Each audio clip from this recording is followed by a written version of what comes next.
E como você disse, né, a minha carreira toda eu desenvolvi dentro do Corpo de Bombeiros Militares de Minas Gerais, coordenando, atuando diretamente em operações, principalmente relacionadas a grandes desastres, em Brumadinho, em Mariana, em acidentes aeronáuticos e atuações fora do estado.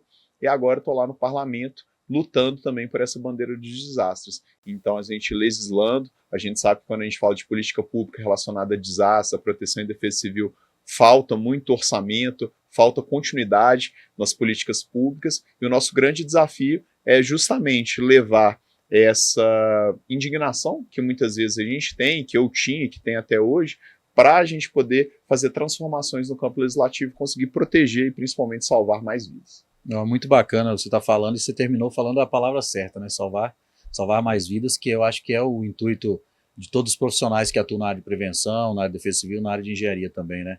E aí, falando de engenharia, não posso deixar de citar aqui o nosso patrocinador, né, colaborador, que é o CRED Minas Gerais, Conselho Regional de Engenharia e Agronomia de Minas Gerais, que sempre está apoiando os projetos da Associação Sete Lagoas de Engenheiros, que é responsável hoje por esse podcast. E já puxando a pauta de engenharia, né, eu não vou falar com o engenheiro aqui, com o Armando. Armando, fala um pouco do seu trabalho para a gente ali na Defesa Civil. Maicon, parabéns aí, né, por criar esse momento importante para a engenharia, né, trazer a engenharia para essa pauta. Agradecer aí a presença do Pedro, né, que está em outro cenário aí, desenvolvendo essa política que a gente precisa de avançar muito dela no país. E foi um pouco nessa situação aí de indignação que eu da engenharia, eu fui para a defesa civil, né, trabalhando sempre para entregar a obra, e o foco era sempre entregar a obra, entregar bons projetos, entrega no prazo.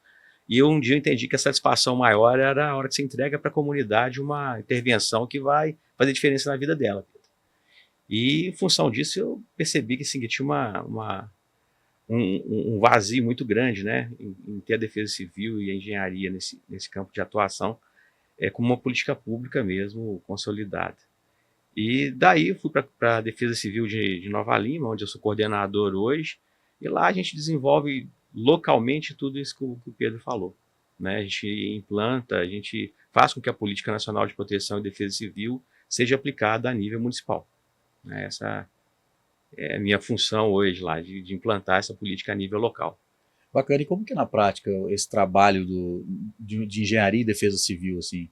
Para o pessoal entender, né, como é que é a participação do engenheiro, acho que é interessante. Hoje existem já muitos instrumentos já previstos, inclusive em legislação, para serem aplicados nos municípios, né? A gente fala de plano de contingência, um plano municipal de redução de risco, os próprios planos que fazem com que a cidade funcione, um plano de mobilidade, um plano de saneamento, ele contribui muito para a redução de risco. E a gente trabalha nesse sentido, de reduzir risco. Quando aquele risco ele não é possível de ser eliminado, a gente tem que tratá-lo de uma forma a minimizar o máximo para o cidadão, não é? E o engenheiro, né, nesse papel, ele tem tudo a ver com o que a cidade precisa nesse sentido.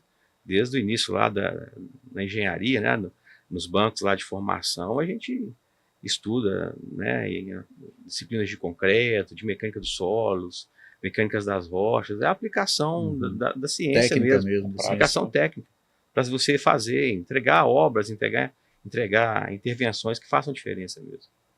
Eu, assim, nessa questão de engenharia e defesa civil, eu fiz uma pós-graduação em defesa civil, concluí esse ano. E foi muito para entender, porque na vivência ali no gabinete, trabalhando com o Pedro, eu percebi, e também dentro do Conselho de Engenharia, vendo essa aproximação do Conselho com a Defesa Civil Estadual, com as defesas civis municipais, eu percebi muito que quem está de fora não tem noção do tanto de detalhe que tem dentro dessa área de defesa civil. É muita coisa, eu só percebi isso quando eu fiz a minha pós-graduação. Porque estando no gabinete, a gente participa das ações, igual nós tivemos juntos no Rio Grande do Sul, né? Quando você foi fazer aquela ação de levar aquele carro anfíbio lá, inclusive parabéns por essa iniciativa. Obrigado. Articulou toda a FAB para poder estar levando. Ficou lá durante uma semana, depois foi de novo, quase 2 semanas que você ficou lá ajudando as pessoas naquele desastre no Rio Grande do Sul. Usando a experiência, né, que você já teve aqui em Brumadinho, em Mariana e outras coisas.